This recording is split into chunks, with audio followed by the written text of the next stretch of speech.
tahun 1992, di sebuah desa kecil di wilayah Jawa yang masih dikelilingi sawah dan kebun singkong. Kehidupan berjalan dengan irama yang nyaris tak pernah berubah. Pagi dimulai dengan suara kokok ayam, siang diisi angin yang membawa bau jerami, dan sore hari ditutup dengan ibu-ibu yang sibuk mengangkat jemuran di halaman rumah. Di desa itulah tinggal seorang perempuan bernama Raras. Raras berusia 25 tahun. Ia dikenal sebagai perempuan yang cantik. Bukan cantik mencolok, melainkan cantik yang membuat orang merasa nyaman saat memandangnya. Kulitnya halus, wajahnya selalu tampak segar. Meski bekerja seharian membantu ibunya berjualan kue basah di pasar. Banyak yang memuji, namun tak sedikit pula yang berbisik di belakangnya. Desa kecil selalu punya cara tersendiri untuk melahirkan cerita. Cantiknya kebangetan, kata seorang ibu suatu pagi di pasar. Tapi tidak wajar, sahut yang lain dengan nada pelan namun penuh arti. Raras sering mendengar bisik-bisik itu, meski ia sendiri memilih berpura-pura tidak tahu. Ia hanya menunduk, merapikan kue lapis dan lemper di tampah bambu, lalu tersenyum pada pembeli. Dalam hatinya ada kegelisahan yang tak pernah benar-benar hilang. Raras memang menyimpan rahasia. Beberapa tahun lalu, saat usianya masih 22, ia pernah merasa sangat putus asa. Ayahnya meninggal, ibunya sering sakit, dan usaha kecil mereka hampir bangkrut. Di saat itulah seseorang memperkenalkannya pada seorang perempuan tua di pinggir desa yang konon memiliki pengetahuan tentang susu kecantikan. Raras awalnya menolak, namun desakan keadaan dan ketakutan akan masa depan membuatnya goyah. Ia tidak pernah menceritakan hal itu pada siapapun. Sejak saat itu, hidup Raras perlahan berubah. Wajahnya lebih bersinar, dagangannya lebih laris, dan banyak orang yang bersikap ramah padanya. Namun bersamaan dengan itu, ia hidup dalam ketakutan yang sunyi. Setiap nasihat dari perempuan tua itu masih terngiang jelas di kepalanya. Ilmu ini ada pantangannya, kata perempuan tua itu dengan suara serak. Salah satunya, jangan pernah lewat di bawah tali jemuran. Sekali kau melanggar, bukan hanya ilmunya yang luntur, tapi hidupmu bisa ikut terguncang. Sejak saat itu, Raras selalu berhati-hati. Rumahnya sederhana, berdinding tembok setengah, dan beratap genteng tua. Di halaman belakang, ibunya selalu memasang tali jemuran dari satu tiang ke tiang lainnya. Bagi Raras, tali jemuran itu bukan sekedar tempat menggantung pakaian, melainkan batas yang tak boleh dilewati sembarangan. Setiap kali harus ke dapur atau mengambil air di sumur, Ia memilih memutar, meski harus berjalan lebih jauh. Ibunya, Bu Sarmi, sering memperhatikan kebiasaan aneh anaknya itu. "Raras, kenapa kau selalu memutar? Lewat sini kan lebih dekat," kata Bu Sarmi suatu sore. Raras tersenyum tipis. "Tidak ada apa-apa, Bu. Sekalian jalan." Bu Sarmi tidak memaksa, meski dalam hatinya muncul tanda tanya. Di desa itu, mitos tentang tali jemuran bukanlah hal asing. Orang-orang tua sering berkata bahwa tali jemuran adalah batas antara yang bersih dan yang kotor, antara lahir dan batin. Bagi perempuan yang memakai susu, tali jemuran dipercaya mampu melunturkan ilmu yang ditanamkan di tubuhnya. Meski banyak yang menganggapnya hanya cerita lama, tetap saja mitos itu hidup dan diwariskan dari mulut ke mulut. Suatu sore, langit mendung. Angin bertiup pelan, membuat pakaian yang tergantung di tali jemuran bergoyang perlahan. Raras baru saja pulang dari pasar dengan tubuh lelah. Ia ingin segera masuk ke rumah, namun ibunya sedang sibuk di dapur. Tanpa sengaja, langkah Raras terhenti di depan tali jemuran.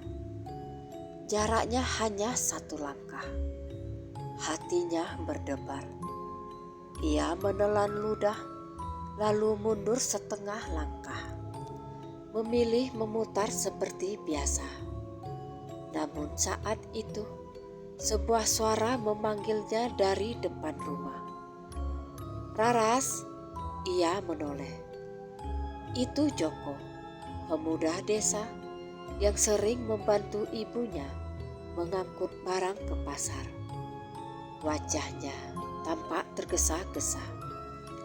"Ibumu minta tolong, ambilkan air di sumur depan," katanya. "Embernya tertinggal." Raras mengangguk. Ia berjalan cepat ke depan rumah, namun saat kembali, hujan mulai turun rintik-rintik. Jalanan licin, angin semakin kencang, dan tanpa sadar langkahnya melaju lebih cepat. Pikirannya hanya tertuju pada ibunya yang sedang menunggu. Dan di saat itulah sebuah kesalahan kecil hampir terjadi. Kakinya melangkah terlalu dekat dengan tali jemuran. Ujung kain basah menyentuh rambutnya. Raras tersentak, tubuhnya kaku. Ember di tangannya hampir terlepas. Ia segera mundur, napasnya terengah-engah. "Tidak, belum," bisiknya lirih. Tidak ada yang melihat kejadian itu. Namun perasaan tidak tenang langsung menyelubungi dadanya. Malam itu, Raras sulit tidur. Ia merasa wajahnya sedikit panas. Jantungnya berdebar tanpa sebab.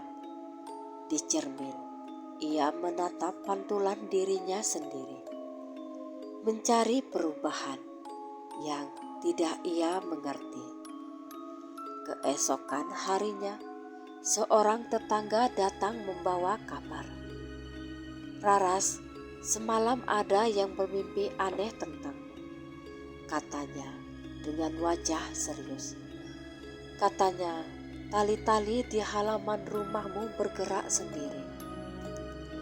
Raras terdiam. Ia tersenyum sopan, namun tangannya gemetar. Sejak hari itu, Raras merasa ada sesuatu yang mulai berubah. bukan pada wajahnya, melainkan pada perasaannya. Ia menjadi lebih peka, lebih mudah merasa takut, seolah ada peringatan yang terus mengikutinya. Tali jemuran di belakang rumah tetap tergantung, tak pernah kosong, bahkan saat hujan turun. Setiap kain yang bergoyang di sana kini terasa seperti mata yang sedang mengawasi. Dan Raras tahu sebuah ujian telah menantinya. Babak awal dari perjalanan yang akan memaksanya memilih antara ketakutan, penyesalan, dan keberanian untuk menghadapi kebenaran. Perubahan itu tidak datang dengan suara keras atau tanda yang mencolok. Ia hadir perlahan, seperti embun yang meresap ke tanah tanpa disadari. Raras mulai merasakannya sejak beberapa hari setelah kejadian hampir menyentuh tali jemuran itu. Wajahnya masih terlihat sama, kulitnya masih halus, dan senyumnya tetap menenangkan. Namun di balik itu, hatinya tidak lagi setenang dulu.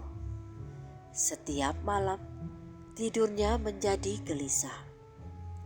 Ia sering terbangun menjelang dini hari dengan perasaan tercekik, seolah ada beban tak kasat mata di dadanya. Kadang ia mendengar suara langkah di halaman belakang, tepat di dekat tempat tali jemuran dipasang. Saat ia mengintip dari balik jendela, halaman itu selalu kosong. Hanya kain-kain yang tergantung, bergerak pelan ditiup angin malam. Raras mulai sering berdoa lebih lama dari biasanya. Ia duduk bersila di kamar, menundukkan kepala, mencoba menenangkan pikiran. Namun, setiap kali ia memejamkan mata, bayangan tali jemuran itu selalu muncul. Panjang, lurus, dan seolah menjadi garis pembatas yang tak boleh dilanggar. Bu Sarmi menyadari perubahan anaknya. "Kau kelihatan capek akhir-akhir ini," ujar ibunya suatu pagi sambil menyiapkan sarapan. "Kalau tak enak badan, istirahat saja. Pasar bisa libur sehari." Raras tersenyum. Meski senyum itu terasa berat. "Tidak apa-apa, Bu. Mungkin hanya kurang tidur." Bu Sarmi mengangguk. Namun matanya menyimpan kekhawatiran. Ia mengenal anaknya sebagai pribadi yang kuat dan jarang mengeluh. Perubahan sekecil apapun terasa janggal. Di pasar, bisik-bisik kembali terdengar. Kali ini bukan soal kecantikan Raras, melainkan tentang aura yang berbeda. "Ada yang aneh," kata seorang pedagang sayur kepada temannya. Sekarang Raras sering melamun. Katanya, kalau susuk mulai luntur, pemakainya bisa gelisah. Sahut yang lain setengah berbisik. Kata susuk meluncur begitu saja, seperti jarum kecil yang menusuk telinga Raras. Tangannya gemetar saat menghitung uang kembalian. Ia pura-pura tidak mendengar, namun jantungnya berdetak lebih cepat. Sore harinya, hujan turun deras. Angin membuat tali jemuran di belakang rumah bergetar lebih kencang dari biasanya. Bu Sarmi yang khawatir pakaian tidak kering meminta Raras membantu mengangkat jemuran ke dalam. "Raras, tolong angkat pakaian di belakang sebelum semuanya basah," pinta ibunya. Darah Raras terasa surut seketika. Ia berdiri kaku di ambang pintu dapur. "Bu, bisa nanti saja enggak?" katanya pelan. "Kenapa?" jawab Bu Sarmi heran. Dengan langkah ragu, Raras menuju halaman belakang. Hujan membuat tanah becek dan kain-kain basah menempel satu sama lain. Ia berdiri di sisi luar tali jemuran, berusaha menarik pakaian tanpa harus melangkah melewati garis itu. Tangannya meraih satu persatu. Namun sebuah kain besar tergantung terlalu ke tengah. Ia menelan ludah. Angin berhembus kuat mendorong kain itu menyentuh bahunya. Seketika tubuh Raras terasa panas, seperti ada arus listrik halus menjalar dari kulit ke tulang. Ia terhuyung, napasnya memburu. "Ibu," panggilnya panik.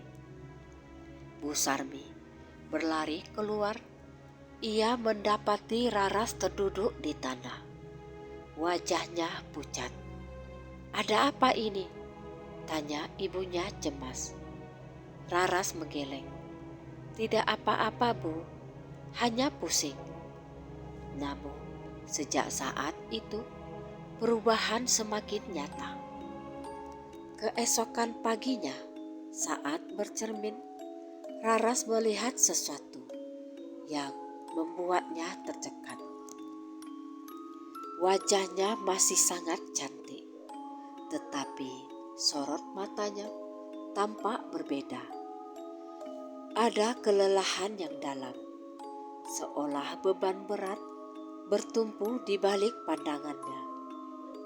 Ia menyentuh pipinya, berharap itu hanya perasaan. Di pasar, beberapa pelanggan lama mulai bersikap dingin. Ada yang tidak jadi membeli, ada pula yang menawar dengan nada kurang ramah. Dagangannya tidak lagi secepat dulu habis. Setiap penolakan kecil terasa seperti isyarat bahwa sesuatu benar-benar sedang berubah. Malam berikutnya, Raras bermimpi.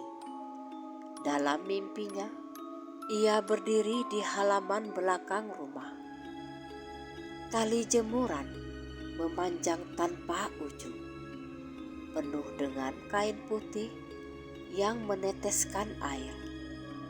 Di bawahnya, tanah berubah menjadi lumpur hitam. Dari kejauhan, terdengar suara perempuan tua memanggil namanya. Raras, pantangan itu bukan untuk ditantang. Ia terbangun dengan keringat dingin. Napasnya tersengal dan dadanya terasa sesak. Tanpa sadar, air matanya menetes.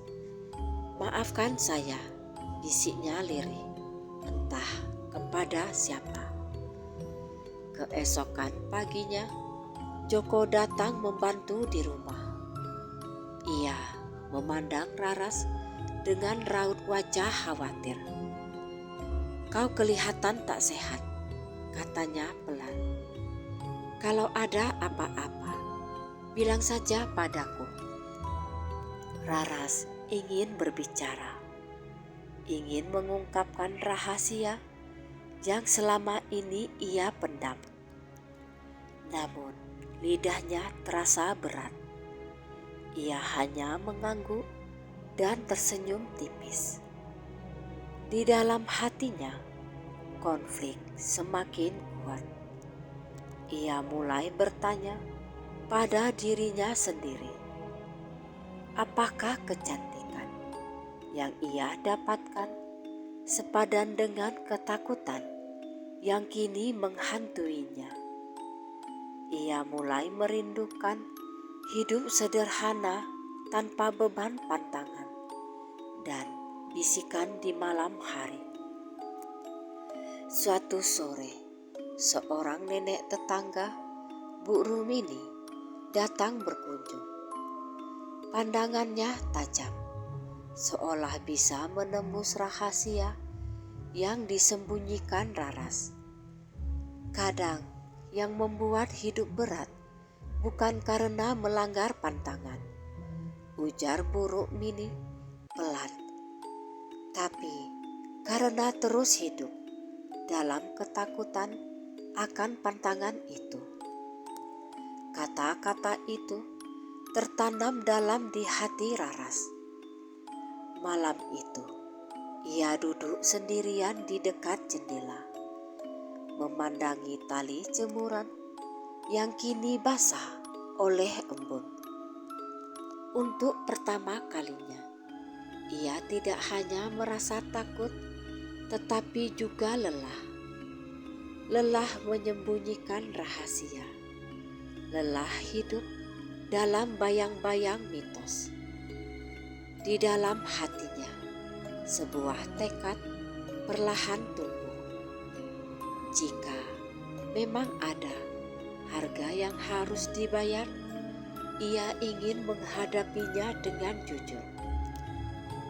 Ia ingin tahu kebenaran di balik susu itu, dan apa yang sebenarnya akan terjadi bila pantangan benar-benar dilanggar. Tanpa ia sadari, malam itu menjadi awal dari langkah besar yang akan mengubah hidupnya. Keputusan itu tidak datang dengan mudah. Raras membutuhkan beberapa hari untuk benar-benar menguatkan hatinya. Setiap pagi, ia masih bangun dengan rasa cemas. Setiap malam, masih dihinggapi mimpi-mimpi ganjil. Namun, di balik semua itu, kelelahan batin yang ia rasakan perlahan berubah menjadi keberanian yang sunyi. Ia mulai menyadari bahwa hidup dalam ketakutan yang terus-menerus jauh lebih menyakitkan daripada menghadapi akibat yang belum tentu seburuk bayangannya. Pada suatu pagi yang cerah, Raras bangun lebih awal dari biasanya. Udara masih dingin, embun menempel di daun pisang di belakang rumah. Bu Sarmi belum terbangun, dan rumah terasa sangat sunyi. Raras berdiri di depan cermin, menatap wajahnya sendiri cukup lama. Jika ini memang harus berakhir, biarlah berakhir dengan jujur, gumamnya pelan. Ia melangkah ke halaman belakang. Tali jemuran itu masih tergantung di tempatnya. Kali ini tanpa pakaian. Hanya seutas tali yang memanjang, yang tampak biasa bagi orang lain, namun selama ini menjadi sumber ketakutannya. Angin pagi membuatnya sedikit bergetar. Jantung Raras berdetak kencang. Ia berdiri di depan tali itu cukup lama, hingga akhirnya menarik napas dalam-dalam dan melangkah maju. Kepalanya menunduk, rambutnya menyentuh tali jemuran yang dingin dan lembab oleh embun. Tidak ada kilatan cahaya, tidak ada suara menggelegar. Namun tubuh Raras langsung terasa ringan, sekaligus kosong. Dadanya bergetar dan pandangannya berkunang-kunang. Ia berlutut, menahan pusing yang tiba-tiba menyerang. Di dalam kepalanya muncul suara-suara samar, seperti bisikan yang saling tumpang tindih. Akhirnya engkau memilih. Raras memejamkan mata. Air mata mengalir tanpa bisa ia tahan. Beberapa saat kemudian, tubuhnya mulai tenang. Ia membuka mata perlahan. Halaman belakang tampak sama seperti sebelumnya. Namun perasaannya berubah. Ia tak lagi merasakan tekanan yang selama ini menghantui. Yang tersisa hanyalah kelelahan yang dalam dan perasaan kehilangan yang sulit dijelaskan. Ketika Bu Sarmi keluar rumah, ia mendapati Raras duduk di bangku kayu dengan wajah pucat. "Raras, kau kenapa nak?" tanyanya panik. Raras tersenyum lemah. "Tak apa-apa Bu, hanya capek." Sejak hari itu, perubahan terjadi dengan jelas. Wajah Raras tampak lebih sederhana. Kilau yang dulu sering dipuji orang perlahan memudar. Ia masih cantik, namun cantik yang wajar, tanpa aura yang membuat orang terdiam.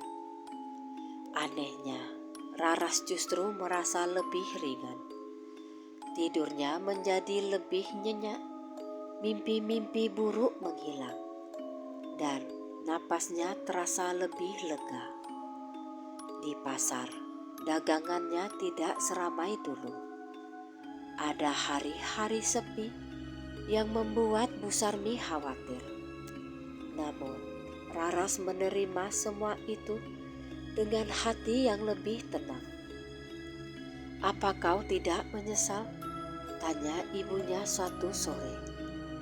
Raras menggeleng pelan. "Tidak Bu, mungkin ini memang jalan yang seharusnya." Namun dampak susu yang luntur tidak hanya soal kecantikan.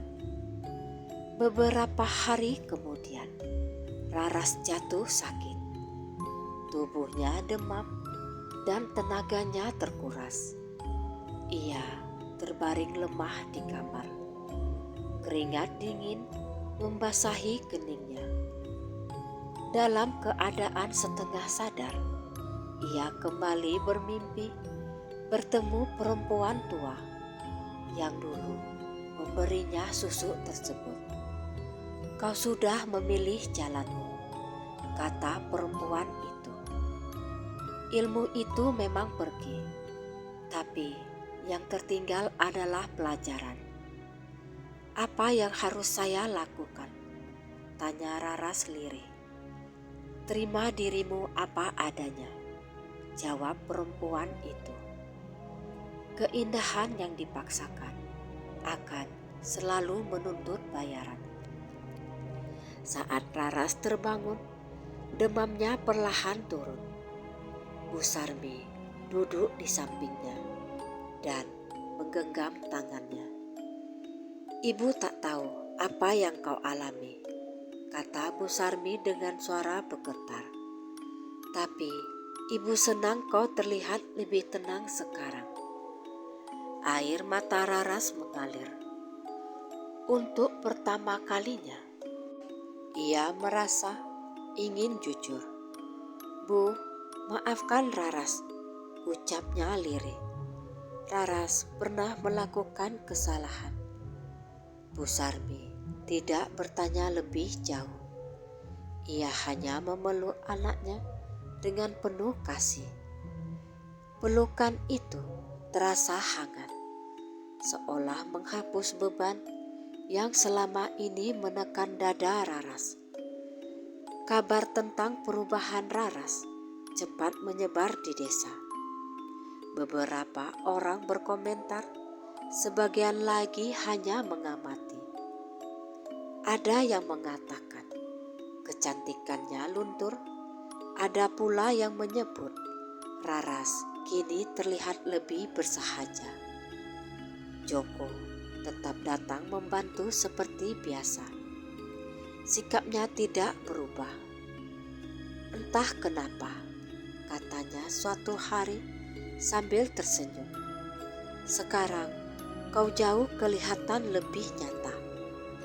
Raras membalas senyum itu. Kata-kata Joko sederhana namun terasa tulus. Hari-hari berlalu dengan ritme yang baru. Raras mulai membantu ibunya lebih banyak di rumah. Ia belajar menikmati kesederhanaan, menerima kekurangan, dan berdamai dengan masa lalu. Tali jemuran di belakang rumah kini tak lagi ia hindari. Ia melintas di bawahnya tanpa rasa takut, meski hatinya tetap menyimpan rasa hormat pada mitos yang pernah mengikat hidupnya. Suatu sore, saat matahari mulai condong ke barat, Raras berdiri di halaman belakang. Ia menatap tali jemuran yang kini dipenuhi pakaian bersih.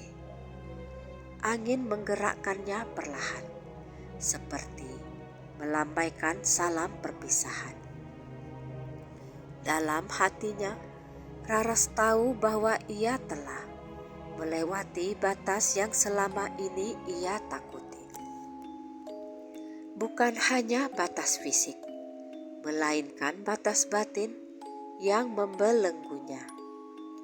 Namun ia juga tahu perjalanannya belum benar-benar selesai.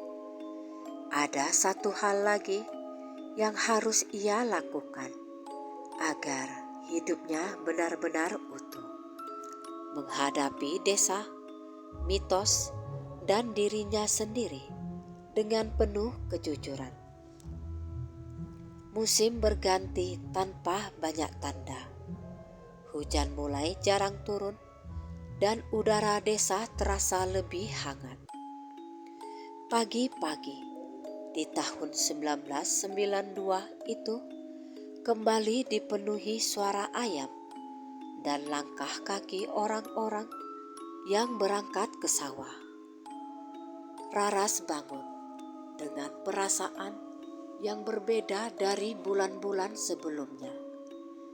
Tak ada lagi debar berlebihan di dadanya. Tidak ada lagi rasa takut yang menempel sejak membuka mata. Ia berdiri di depan cermin, menyisir rambutnya perlahan. Wajah yang menatap balik tidak lagi seistimewa dulu, namun terasa lebih jujur.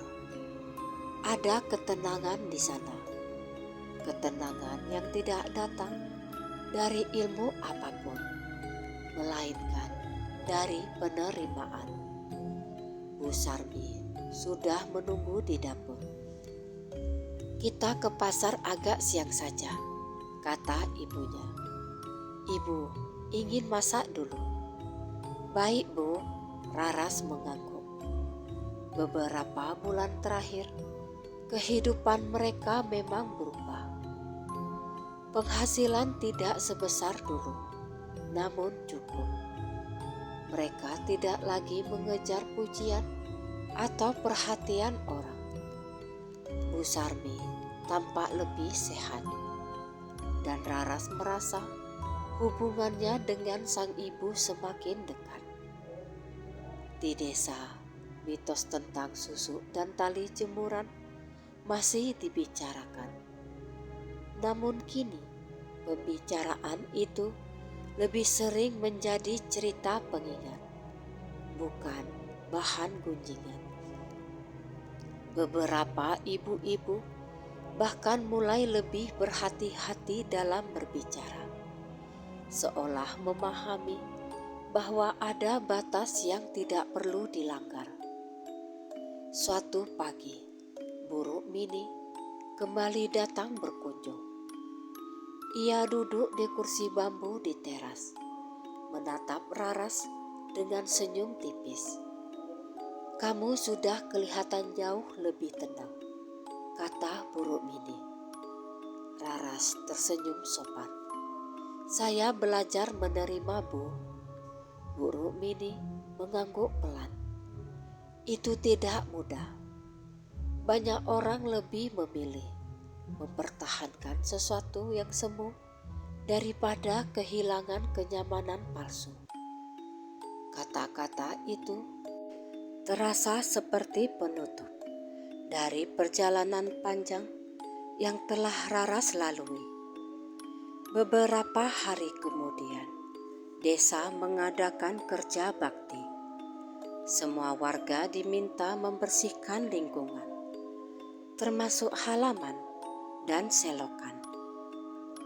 Raras ikut membantu, sesuatu yang dulu jarang ia lakukan karena sibuk berdagang dan menjaga penampilan.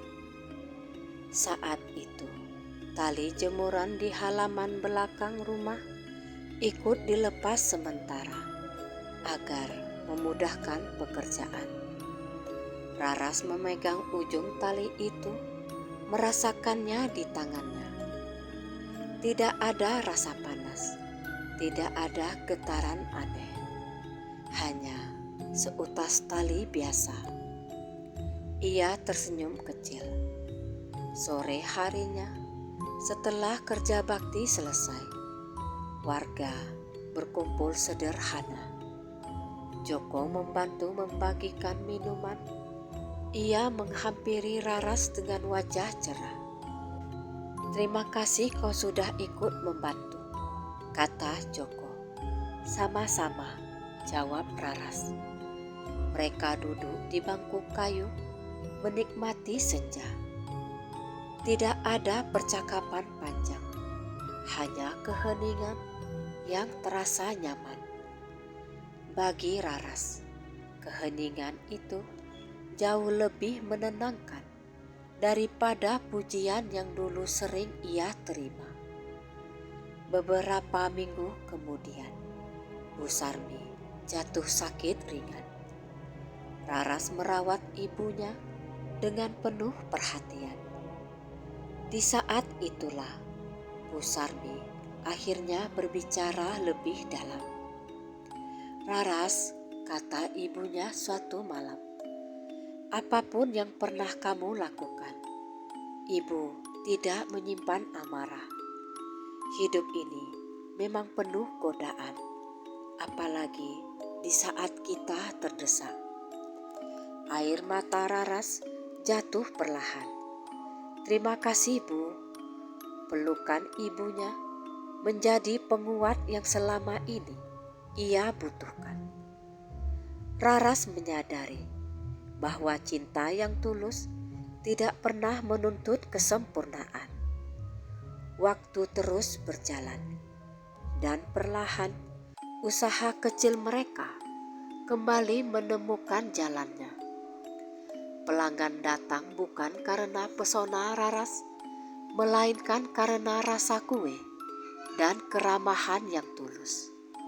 Beberapa orang bahkan berkata bahwa suasana lapak mereka terasa lebih hangat daripada sebelumnya. Di suatu sore, Raras berjalan melewati halaman belakang.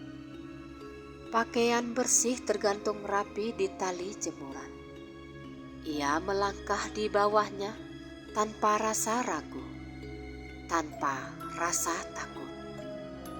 Angin mengibaskan kain-kain itu lembut, seolah menjadi saksi bahwa ia telah berdamai dengan masa lalunya. Di dalam hatinya, Raras memahami makna sebenarnya dari mitos yang selama ini ia dengar. Tali jemuran bukan sekadar pelarangan fisik, melainkan pengingat bahwa ada batas yang seharusnya tidak dilanggar demi keinginan sesaat. Bukan karena takut pada akibat gaib, melainkan demi menjaga keutuhan diri. Beberapa bulan kemudian, Joko menyampaikan niatnya dengan sederhana, tanpa janji berlebihan. "Aku tidak mencari yang sempurna," katanya pelan. "Aku hanya ingin berjalan bersama orang yang jujur." Raras terdiam sejenak, lalu tersenyum. Untuk pertama kalinya, ia tidak merasa perlu menjadi lebih dari dirinya sendiri. Tahun itu berakhir dengan damai. Tidak ada kejadian besar, tidak ada keajaiban mencolok. Namun bagi Raras, kedamaian itu adalah keajaiban yang sesungguhnya. Ia berdiri di halaman rumah pada suatu pagi, memandang tali jemuran yang kini tampak menjadi bagian biasa dari hidupnya. Matahari menyinari kain-kain bersih dan angin berhembus lembut. Raras menarik napas dalam-dalam. Keindahan tidak lagi ia cari di luar dirinya. Ia telah pulang ke tempat yang seharusnya. Kejujuran, penerimaan, dan kehidupan yang sederhana namun utuh. Dan disitulah kebahagiaan akhirnya menetap.